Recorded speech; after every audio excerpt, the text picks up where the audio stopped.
2022 সালের স্যামসাংয়ের flagship Samsung S22 ultra. বক্সটা দেখেই একটা প্রিমিয়ামনেস লাগছে। হ্যাঁ, অবশ্যই একটা প্রিমিয়াম ফোন। এই ফোনটার আজকে আনবক্সিং করব এবং ইনিশিয়াল রিভিউ আপনাদের সকলের সাথে শেয়ার করব। অবশ্যই ভিডিওটাকে শেষ পর্যন্ত দেখবেন, আর যারা এখনও সাবস্ক্রাইব করেননি সাবস্ক্রাইব করে নোটিফিকেশন বেল প্রেস করে অল করে দেবেন, আর একটা লাইক দিয়ে এই ভিডিওটাকে এই মুহূর্তে স্টার্ট করুন। তো বন্ধুরা, এখানে বক্স খোলা মাত্রই আমাদের চোখে যেটা পড়লো সেটা হচ্ছে মেন ইউনিট। এখানে হোয়াইট কালারের ভ্যারিয়েন্ট কিন্তু আমরা আনবক্সিং করছি। বাংলায় সর্বপ্রথম হোয়াইট কালারের ভ্যারিয়েন্টে কিন্তু আমরাই আনবক্সিং করছি। এছাড়াও একটা ব্রাউন কালারের ভ্যারিয়েন্ট রয়েছে।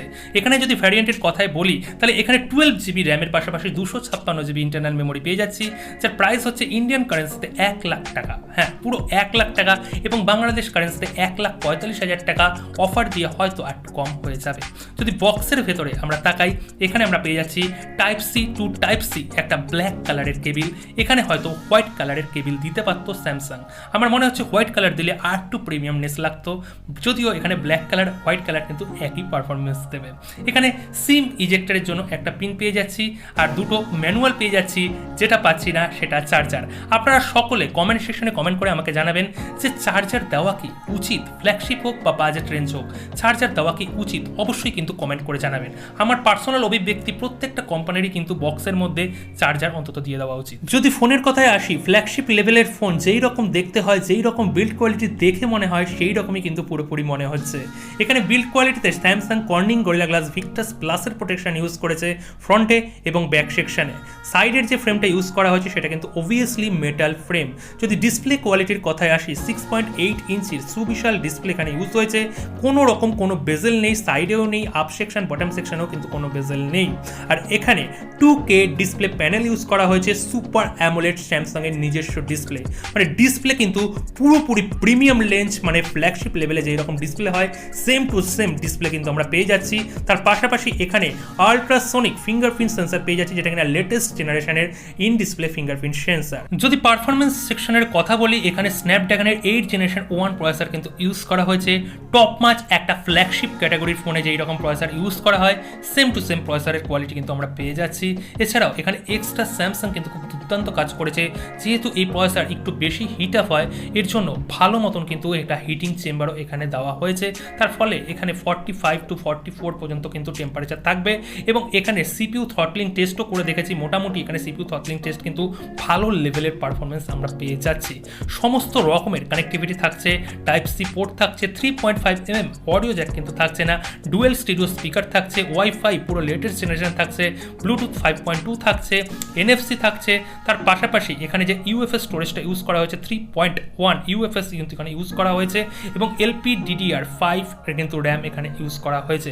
সুতরাং এখানে টপ মাচ ফ্ল্যাগশিপ ক্যাটাগরির ফোনে যেই রকম এখানে লেটেস্ট জেনারেশনের সব কিছু দরকার প্রত্যেকটা জিনিসই পেয়ে যাচ্ছি। ব্যাটারি সেকশনে 5000 mAh এর ব্যাটারি পাচ্ছি।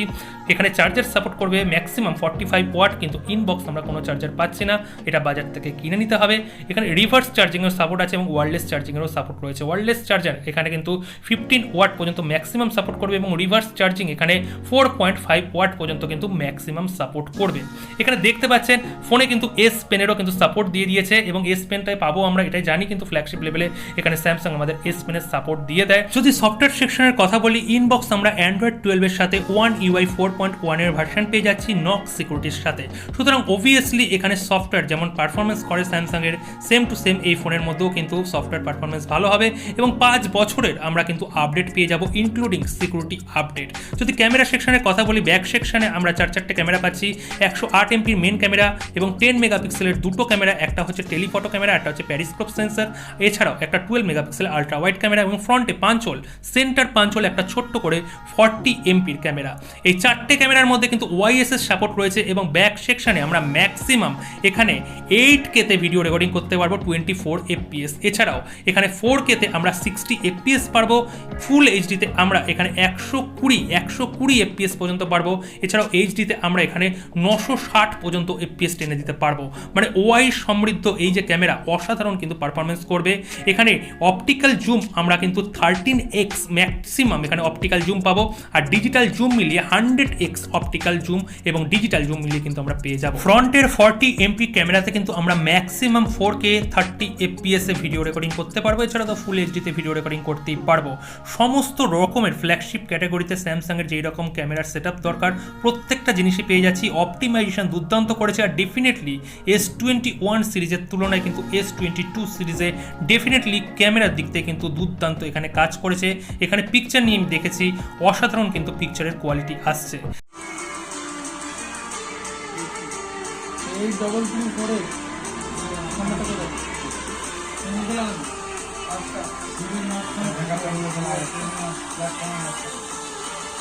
সাউন্ডের কোয়ালিটির যদি কথা বলি, স্পিকারের কোয়ালিটির যদি কথা বলি, এখানে দুর্দান্ত কিন্তু স্পিকারের কোয়ালিটি ইউজ করা হয়েছে এবং সাউন্ডের কোয়ালিটিও কিন্তু দুর্দান্ত টপ মাচ। এখানে ক্রিস্টাল ক্লিয়ার অডিও এক্সপিরিয়েন্স আমরা পেয়ে যাচ্ছি, কিন্তু যেটা প্রবলেম আমার মনে হচ্ছে সেটা হচ্ছে একটু লাউড হলে বেটার হতো, একটু লো হয়ে গেছে। আউটসাইডে যদি রিং হয় বা আউটসাইডে যদি কোনো মিউজিক কেউ শুনতে চান তাহলে কিন্তু এখানে একটুখানি প্রবলেম হবে সাউন্ড লো এর জন্য, কিন্তু quality full sound obviously flagship লেভেলে যেই রকম কোয়ালিটি হয়। সর্বশেষে আমার মতামত, আমি একবারও বলবো না এই ফোনটা কাদের নেওয়া উচিত বা কাদের নেওয়া উচিত নয়। যারা স্যামসাংয়ের এখানে ফ্যান আছেন তারা অবশ্যই, যারা এস সিরিজের ফোন ইউজ করছেন এই ফোনটাতে আপগ্রেড করবেন। S21 এর থেকে কিন্তু ফার একটা বড় সড়ো আপডেট S22 আলট্রা, বিশেষ করে বিল্ড কোয়ালিটি এখানে আমরা পেয়ে যাচ্ছি গ্লাস বিল্ড কোয়ালিটি। আগের জেনারেশনে কিন্তু প্লাস্টিকের বিল্ড কোয়ালিটি ছিল S21 সিরিজে, আর এখানে ক্যামেরাও কিন্তু অনেক ইমপ্রুভ নিয়ে এসছে।